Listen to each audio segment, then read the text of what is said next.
This is Christopher Nolan's Tenet. Tenet. And this is Tenet's protagonist. I'm the protagonist. He doesn't have a name. He's got swagger and charm, and he seems to know his way around a kitchen pretty well. But an identity? Well, that's a black box even he doesn't know, until the film's end. Because Tenet is a film committed to secrecy. Policy is to suppress. It can't possibly do you any good to know that right now. Don't try to understand it. Need to know and you don't. This is knowledge divided. It's unknowable. Ignorance is our ammunition. And that's half a problem. The other half? What? Tenet's dialogue is a little hard to hear.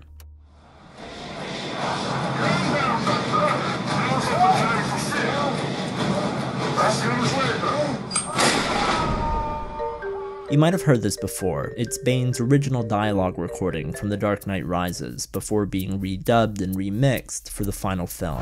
Calm down, Doctor. Now is not the time for fear. That comes later.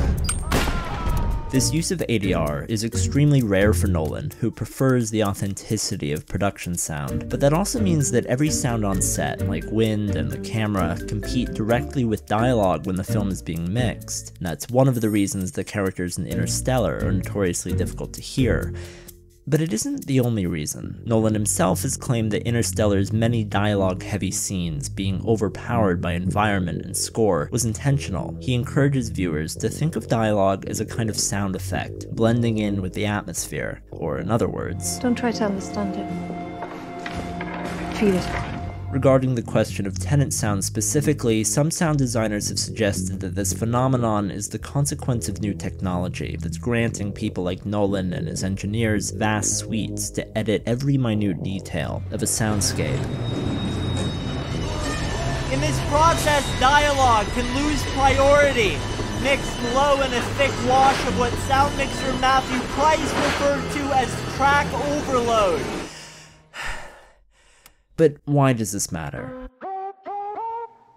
I'm gonna make him an offer he can't refuse.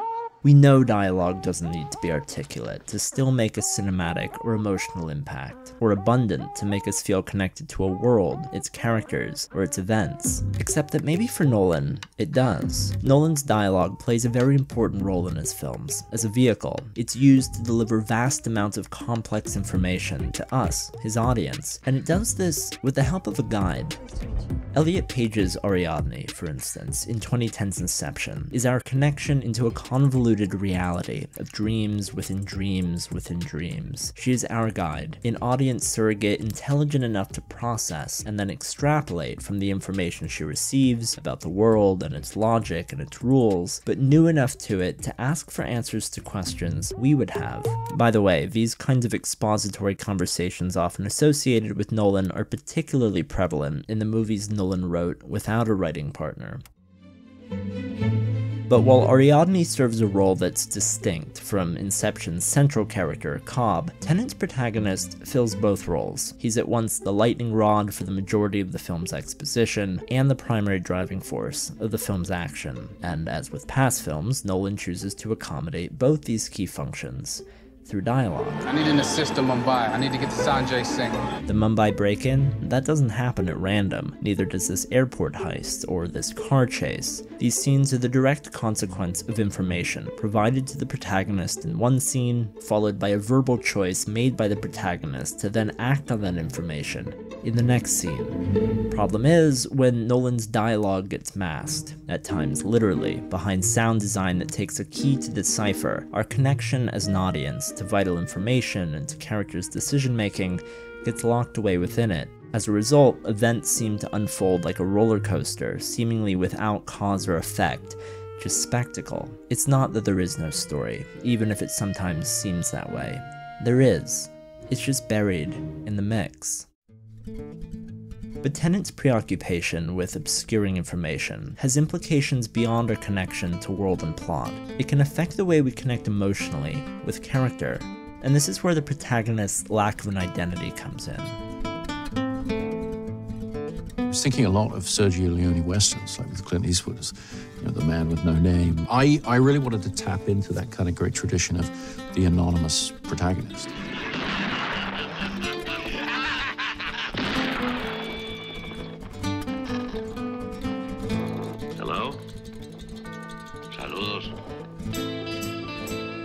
Everything we know about our hero can be garnered from a single scene, the film's opening opera house raid. This is not a shortcoming. Through action alone, Nolan is able to demonstrate that this character is brave, knowledgeable, and unyieldingly committed to his job. But these are just traits. We don't know his history, who his friends are, who he loves. And that's unusual, even for a Nolan movie. In Inception, the film's emotional arc is centered on the death of Cobb's wife, whose repeated intrusions play an enormous role in the rising tensions of the film. In Interstellar, we're introduced to Cooper as a father before anything else, and the growing distance between him and his children ties into many of Interstellar's themes of isolation, humanity, and love.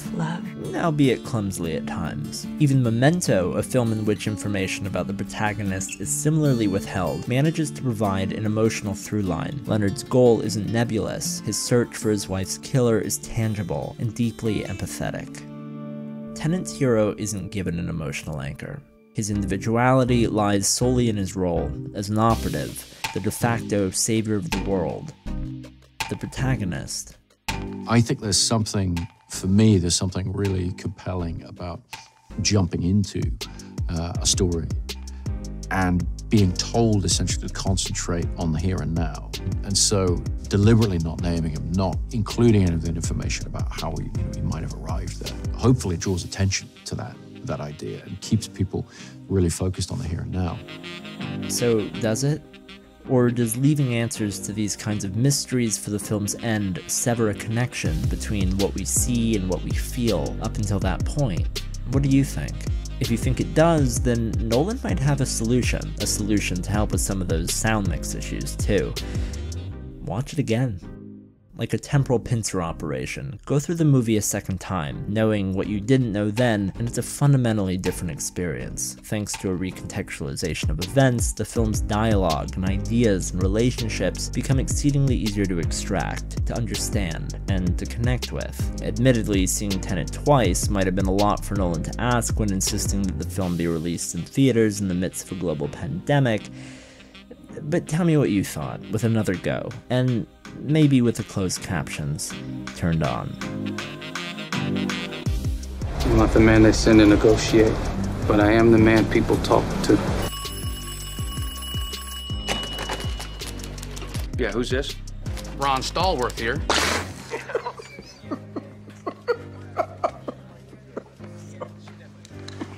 Wow.